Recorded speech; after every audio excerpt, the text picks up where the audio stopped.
Ladies and gentlemen, it's Craig Ray, Director Visit Mississippi. Good morning, sir, and happy Friday to you.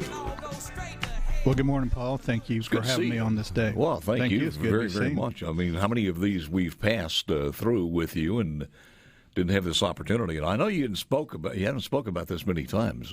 I did watch the YouTube presentation that you had, and it was amazing to learn all of these different things, and had you here in the studio. Never had a chance to talk to you about this one, but I'm glad we set this aside here. But first of all, 20 years later, we were 20 years younger when this happened. Oh, I know. 20 years ago, you think of where we were in America. Yeah.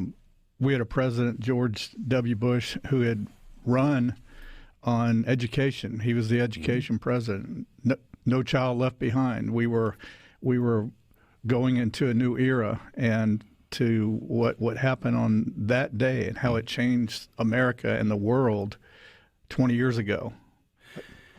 Your parents made a decision to leave Illinois. Yes. And you are where you are now because of that decision. That's right. So take me through that. I don't want to spend a lot of time on it, but I mean, it's part of the story, how you got here and how you got there. Well, we moved to Mississippi my senior year in high school, 1979. Mm-hmm. My father was in the financial business, financial planning, and had an opportunity to move from where he was working in St. Louis, but we worked in a small town, or lived in a small town outside of East St. Louis and Belleville, Highland, Illinois. Grew up Cardinal fans, still a Cardinal fan, of course.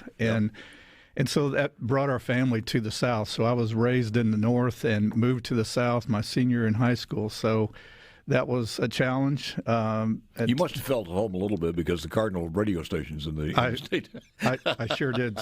We could still hear Jack Buck and Mike Shannon. There you go. Through the years. So fast forward, so went to my senior year at Madison Regional Academy, and then I went to I chose Ole Miss as my university. Of course, I grew up, dreamed of going to the University of Illinois, but moving to the South and moving to Mississippi, made a lot of quick friends my senior year, and Ole Miss seemed to be a great choice. Looked like a lot of fun, but it was just a new life that we had and where we're starting, and to stay in the South and go to college, that was the choice that I made. And going to Ole Miss, I joined the Sigma Nu fraternity and got really involved in campus life, politics, fraternity brothers running for offices, you know, just the whole scene. What year was this, Greg? This was 1980. 1980. And during that time, kind of,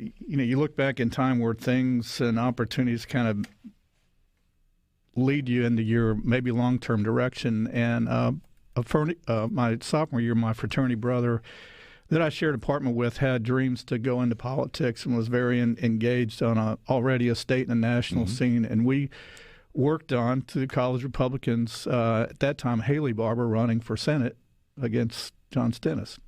And so we worked on his campaign, and that's where I officially met Governor Barbour later. Did he realize and understand the bombastic task that was before him to beat Stennis? I think he did. At the time. We were the young, eager college Republicans helping out.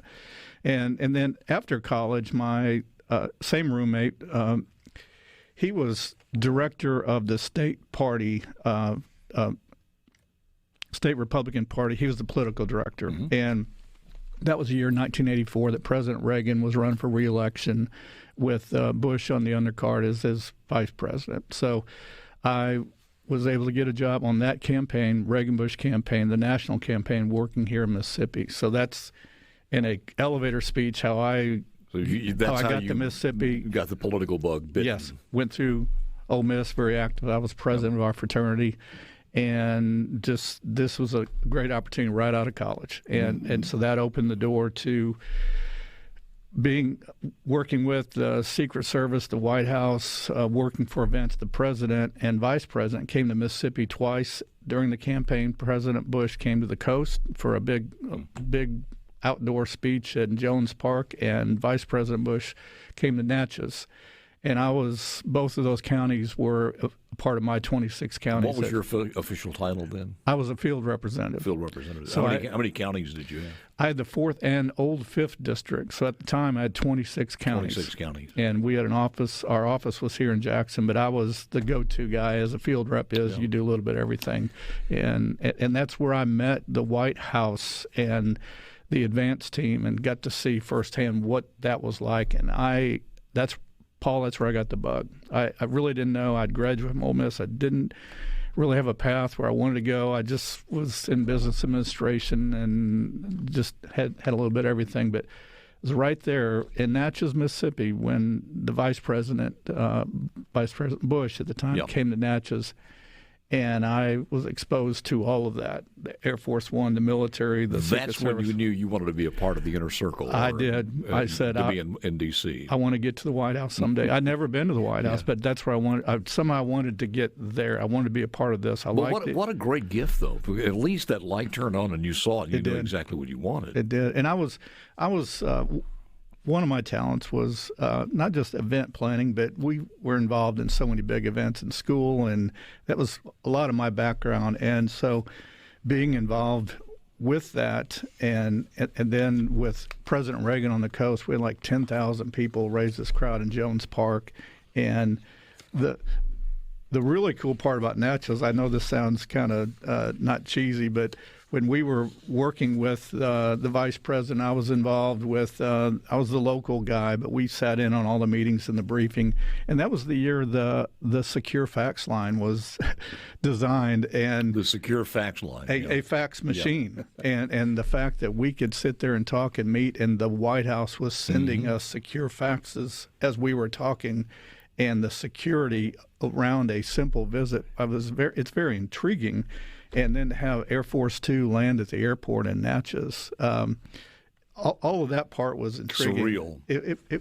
It was to know that the number 2 person in the world was coming to Natchez to give a speech, to talk about politics, and we were helping a local gentleman that was running for mayor at the same time, so we did a little side fundraiser that was there. So that's the quick getting me there, and then my exposure and my same roommate and friend moved on from the state party to the White House to work for the vice president. I want to ask you this on the way out here, though. As far as President Bush, the first, your assessment of him as a guy, as a president, behind the scenes, did you have a chance to talk to him every once in a while, or I did, but at least be in the presence of when he was there? I got to know him much better after he was president, and still travel and work with him. Within, while he was president, there was a huge protective circle around him. But what a great statesman, grandfather, friend, I think the best president ever. He seems to be one of the guys that you can look at and say the way he was on camera or in the White House was who he really was. Absolutely. More with Craig Ray coming up next. Get back with Craig Ray, and a story is he's director of Visit Mississippi, but on this visit, we're talking more about his experiences in Washington, D.C., and also in New York. What was your official title when you were there? I had worked for George Herbert Walker Bush from 1989 to 2000. 1989 to 93 as a lead advance representative in the presidential advance office. So I did individual trips, but I basically lived out of my suitcase and traveled the world ahead of him setting up trips. Fast forward to work in a similar role for George W. Bush when he was first elected. I was offered a position to come back to the White House in the presidential advance office, but I was a special assistant to the president and director of all special events. So we managed every event that he went to, whether it was going home to Crawford, was going to Moscow, going to a fundraiser in New York, wherever our office. Whenever he left the White House, we were in charge and managed. Planned 2-3 weeks out for every event. Of course, the foreign travel would be, maybe 8 weeks out for travel. And I go back to listening and watching the YouTube video, which people ought to do that. and to get the full story, it's a little bit more time to spend on it. But I was amazed because from what you just said, it seems like there was some laxity in that historic day that he was there with those kids, because it was going to be just a quick jaunt. And maybe did all the planning take place there, or was there some that we don't have to do the whole thing because he's going to just be there and out? Well, for that particular trip, fast forward to September 11th, I was in New York City, and I was deputy director of the office. So my group would handle all the pre-advances. So as we're planning any particular trip, especially trips to New York to visit the UN for the UN General Assembly. Every year the president, whoever he is, goes to the UN, addresses the UN as a group. It spends 3 or 4 days there. It's like an international trip because you're meeting with all these world leaders and planning. So it's a big trip to New York on the planning side. So our group was in New York City. There were about 15 of us in our travel group. And you drive or fly? Well, on that particular day, we would always, when we would do pre-advances, we would have a military plane. It'd either be the vice president's plane or another backup military plane, wherever we would go. On this occasion, we decided as a group, and our group was Deputy Chief of Staff Joe Hagan, and his immediate boss was Chief of Staff Andy Card, who were over our division. Then we had the Secret Service, we had White House Military Office, we had White House Communications, we had State Department National Security Council, we had the president's photographer, one of the president's military aide, all in our group as we would travel to plan his trips where we would go. On this particular day, President Bush was traveling to Sarasota, Florida, to Booker Elementary School to do what we would call maybe a check-the-box simple event to leave D.C. for the day, give an education, speech, address, press conference, and visit an elementary school. Yeah, so PR down and back. Probably he was scheduled to speak, as we all remember, about the same time that the first plane hit. So about 9 o'clock, he was scheduled to be in this classroom with the kids reading book. And so that was what could have been a simple event, and to be down there on that particular trip, because of the nature of it and where we had a lot of the security team with us in New York, and the vice president was at the White House, and Dr. Condoleezza Rice stayed at the White House. The president, when he traveled to Florida, did not have the normal team with him because it was we thought just a quick in and out. So he did not have a national security advisor with him. Here is where on that particular moment. Here is that I learned something, and I'm not sure if it's not talked about a lot, because when we see Andy Card come out on the stage after the second plane hit, and he whispers in the ear, and you can see you can't forget the look on President Bush's face. I mean, the jaw tightened. It was grim. It was the thought process was going on. And regardless of what the media painted him, he's a very intelligent man. And he made that decision not to frighten the kids and get up and run. But you say this was not the first time that he had heard about it. He was alerted to the first plane. That's correct. Our group in New York City, we were scheduled to meet with the UN ambassador in his office, which is right across the street from the UN. We were scheduled to meet with him at 9 o'clock. So we're staying at the Waldorf Astoria Hotel, where the UN ambassador lives, and it's where George Herbert Walker lived when he lived in New York City in that same role. And so we had traveled. We had, in true New York form, our local police force and Secret Service base there set up a motorcade for us just to move around the city for all of our meetings because it was easier. So we had police escort. We had bulletproof limousines. We were like a mini motorcade for ourselves just to move around on a normal basis. So we were at the UN ambassador's office, and we were in a holding room waiting for the ambassador to receive us for the meeting. So we sent one of the president's military aide that was traveling with us to go up, let the ambassador know that we're here. When he's ready, they'll send someone down to get our group to go up. So the military aide went up to meet with him, and he comes back to get us. and let us know that he's ready to meet with the three of us, myself, Deputy Chief of Staff Joe Hagan, and the National Security Council advisors that were with us. There were two of them. And the military aide, I remember him getting off the elevator and holding it for us. He said, hey, something just happened. I was in the ambassador's office, and on local TV, looks like a small plane flew into one of the towers. He said, I don't know more than that. He said, I'm going to look into it, but just know that. So as the elevator closed, we all look at each other like, that didn't sound good. No details, but that really doesn't sound good. So as we get off the elevator, Joe Hagan, as we're in the ambassador's office, he calls Andy Card. They were in a motorcade on the way to the school at that point. Air Force One had just landed. It was 8:43. Actually, that was 8:45 because the first plane hit at 8:43. So Joe calls Andy Card in the motorcade, who's in the limo with the president, and said, look, this just happened, and no details, but one of the towers has been hit. Doesn't look good. We're not sure.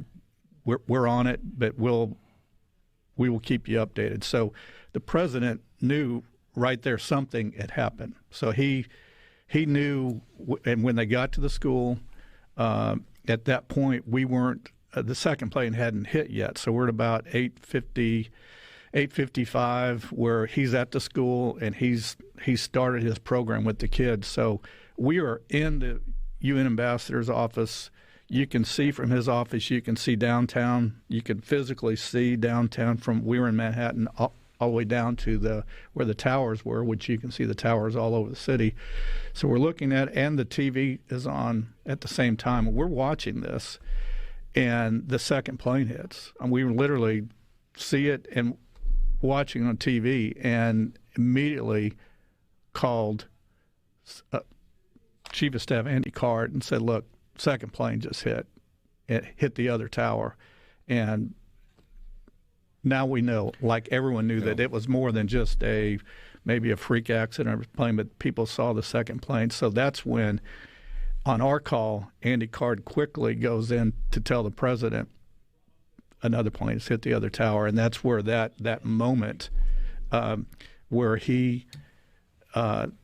everything shifted into motion. It was, got to get the president out of this room in a gentle way from the kids, have to get a press briefing, and have to get him on Air Force One and get him up in the air. That's the evacuation quick route. That's why you have the secure motorcades, why Air Force One is what it is, as his portable White House for safety. And so at that point, everything shifted on their side, on our side. We went into war mode. I mean, we had no idea what was going on, but we knew that something was up, and we needed to not only get the president to safety, but we had a role at that moment. Did you have any idea who it was that did this, or was there a general idea? First of all, I mean, the mind had to be clicking, connecting this one with the first attempt at the World Trade Center in the parking lot area. So there was probably, through a process of elimination, a general idea who it was, or what factions it was. Well, our group that was with us was the think tank for national security, Secret Service, and military. So immediately within our group, as we're putting our arms around each other to protect each other, was that thought. I want to ask you a couple of things. First of all, how far physically is it from that building where you were to the World Trade Center?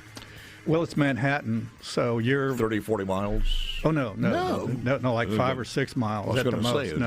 No, it's just New York. I mean, it's just literally, maybe 30 blocks. Yeah.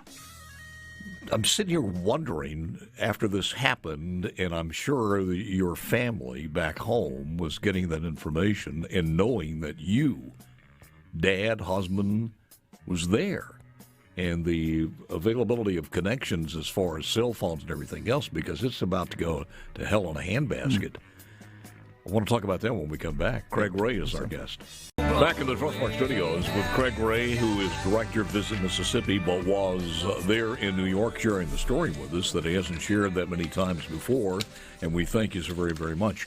But when I clarify one thing, when you normally took a military plane from D.C. to New York or wherever you guys were going, but this time you took a train. Right. We took there wasn't anybody in our group that people knew, so although we were a secure group, we could travel publicly if need be, and it was easier, honestly, to take a train from Washington, D.C. to New York City than it was to fly. By the time you flew into LaGuardia or a military base and drive downtown, it was easier to just take the train, which we did. We all boarded up, took the train, and we were again arrived Grand Central Station and went to the Waldorf Astoria the night before 9/11. Of course, not knowing anything was going to happen the next day, we had meetings with Giuliani's office that evening for dinner, and his chief of staff, who would later become our best friend for the next year, and Mayor Giuliani, and everything that we went through.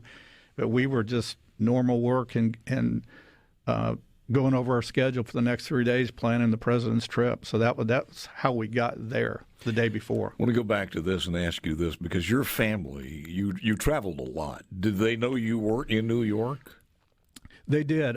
I would normally check in with my parents. This is before texting and Twitter or anything. If I was going other than a normal routine place, or we were traveling internationally or big city, I would always check in. Hey, I'm going to be in New York for the day. I'll let you know when we get there and get back. Just nothing more than that, just checking in. So they knew that I was at New York, and they knew I was going to be at the UN and planning this trip. So they were fully aware that I was in and around it, and just nervous as all get out, because when the towers went down, were going down, the cell towers are on top of the Twin Towers for the whole city. So literally cell coverage as we knew it and we had access to it was gone. And so we were all scrambling for our own communication, and to include being in line with what was going on in Sarasota, Florida with the president.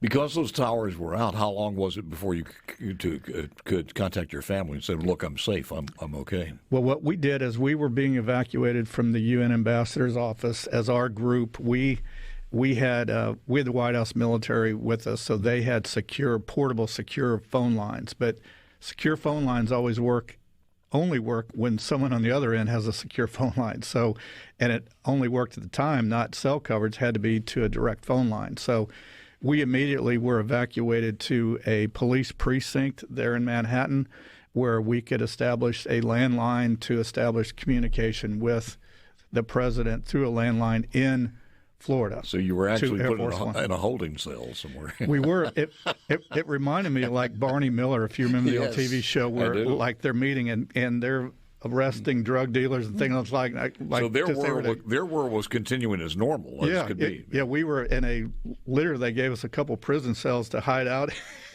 in with our phone lines as we're trying to establish communication, and it was then where we all were given a couple minutes to check in with our family and friends and let them know at that moment where we were and what our plan was. And our plan, our new role at that moment, was to get our group out of New York City. They had closed all air travel around the country. They had closed all the tunnels. There was no way to get out of New York City. Was the president still on the air at that time? Or? At that time, he was airborne. And we didn't know where he was going. A lot of people did not.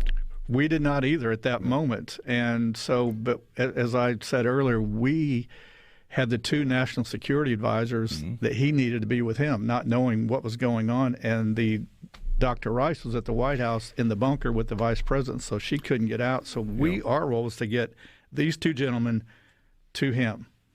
And were you getting information, and some of this was coming over as rumors and phone calls, as far as the other planes in the air and the pending attacks? Absolutely. It was just one big story. You know, as we were hearing, we had heard, of course, our office was at the White House in the old executive office building, and we had heard that the State Department had been hit. Once we got to the police station, we were watching on the news like everybody else was, and then we had heard the White House might be under attack. We had heard there might be another plane, but all that was within 9:05 to 9:30 where the second tower hit, and all these other things are happening. So what we were able to do is the police team in New York and Secret Service agreed to let us leave through one of the tunnels to get to. We established the closest Air Force base that we could get to. There were no planes flying at that time. To get these two representatives from the National Security Council was Dover, Delaware. So they allowed us. This was the scary moment where we had to go through the tunnel. If you recall, back in the early 90s, the first attacks on the World Trade Center from the early 90s was planned to blow up all the tunnels, right, hit the UN and the tower. So as we're preparing to go through the tunnel where the police in New Jersey would pick us up, that was the scariest for me, that 30 seconds of going through the tunnel. Never knew what was going to... No, none of us. So they let us go through this group of 3 cars like a vacuum. So after we went through, they locked everything down on both sides. So as we're pulling out of the Lincoln Tunnel, one of the guys riding with me was the president's photographer. And as we looked back over our shoulders, the photo that I shared with you. I just sent that photo out on Twitter at Paul Gallo Show. And it's a really exclusive photo. It is. At that time, we were the only people going through the tunnel, the only people that would have had that camera angle. And that particular photo was a secure photo for the White House only, which I was given a copy later because I was there. I was with the photographer when he took that picture. And at that time, there's still no cell coverage. So we are driving in a motorcade with this world falling apart around us with no communication. So we would drive on the way to Dover about every 15, 20 minutes, and we would stop at another police station or highway patrol and load up our phone so we could call Air Force One, to the point where we finally got far enough away from New York City where we could pick up other cell coverage. So it was, think about right now, in your lifetime, right now, in the next 2 hours of not having your phone. Yeah. Just in our own little world. Is that picture coming out of the tunnel, is that the first or the second collapse? That's the second. The second had already was. So the first one had fallen. The second one was falling at that time. So the other one is not there in the debris. It's already gone. Right. It's just all the ash that's popping out. So how far away were you physically from here to there when the collapse happened? Well, the second. On the first one. Well, the first one, we were again uptown. We were Manhattan, and this happened downtown near Wall Street. So you said that there were not that tsunami debris field, but there were people just going crazy, scattering in panic. It was crazy for those funny folks out there that, like me, like a little bit of humor. If you remember Ghostbusters in the first movie, they're in New York City, and the city is just crazy, falling apart. You know, people are running for their lives, and it was like the streets are crumbling, and it was people even that far up were just running hysterically crazy, and just no one knew what was happening. Although that the Twin Towers were falling down, and they were worried that more planes were coming. So it was a true hysteria feeling that you have a crowd, you have a mob, you have a riot, like a riot that is just out of control. You just had no idea what was happening. I think when we were there, we were in that second picture you have. It was kind of like that. It was about the same stage. It was, you could see they're doing the undergirth of the structure. 1 year later, yes. 1 year later, and the power of that impact to me is when we went and visited the church, and there was the inscription there, the notation that the blast was so powerful it actually sandblasted the inscription off of that marble out in front of that little church. Right. It was amazing. We spent the whole next year visiting every one of those sites, from Shanksville, Pennsylvania, to the Pentagon, to New York City. 20, 30 times on helping rebuild, plan, meet with survivors. It spent the whole year on just recovery to be back to that day 1 year later. I would like to go back. We talk about all the listeners, where were you at 9/11? If you would have done this, something else might have happened. And one of our moments on the what ifs was we had planned our schedule for that week.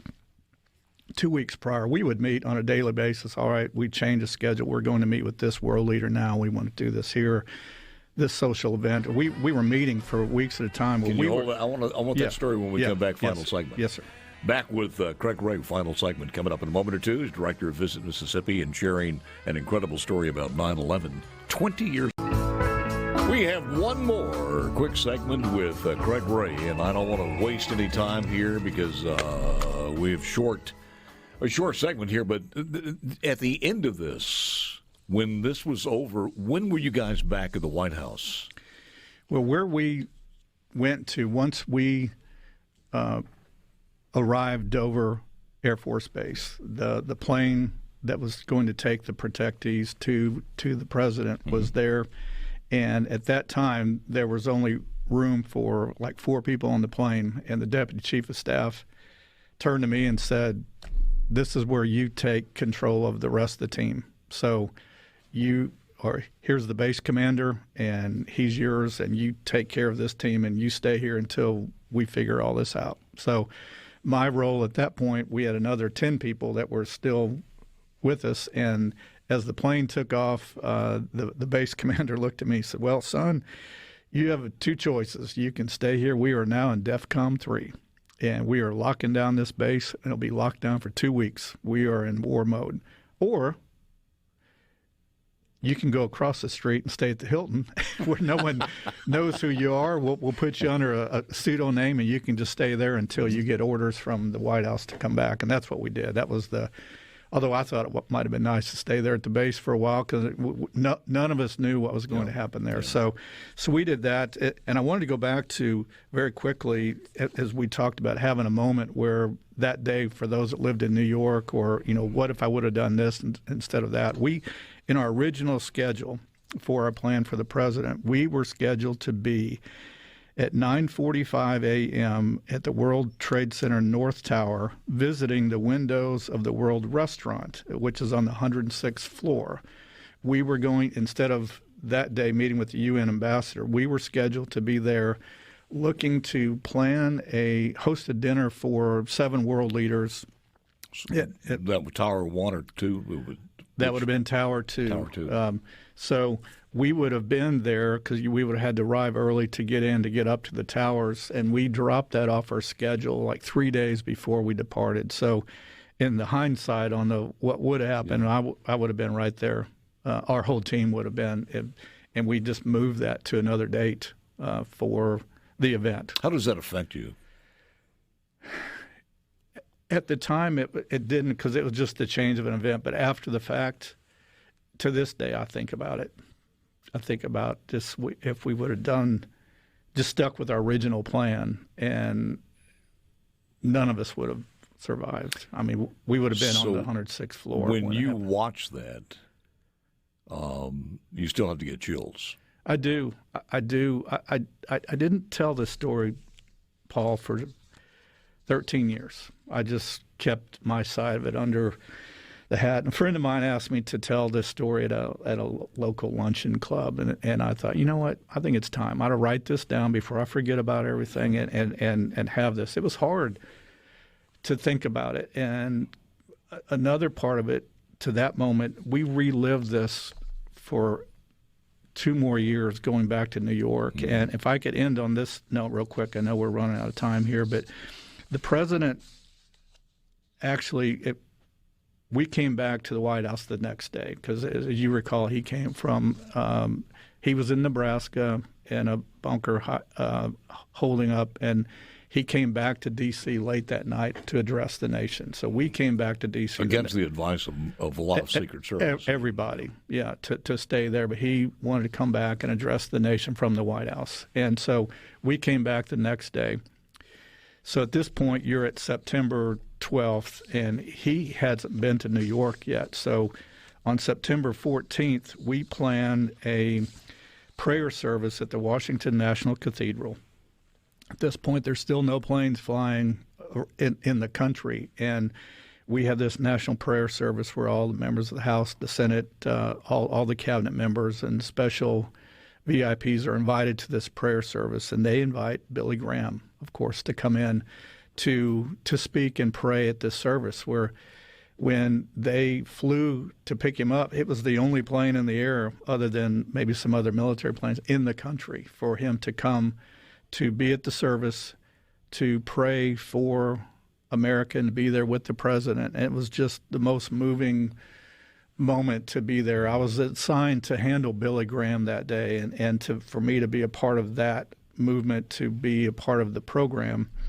And then, which was special. That's a whole event all in itself, and how that took place. But it was that day, September 14th, after the prayer service, that the president flew to New York City for the first day. And we remember that moment that you saw on TV when the president arrives, and there's all the rubble everywhere, and he says those famous words where he's there with the firemen and all the troops. You know, he says, "I hear you, the rest of the world hears you, and the people who knocked down these buildings are going to hear from all of us soon."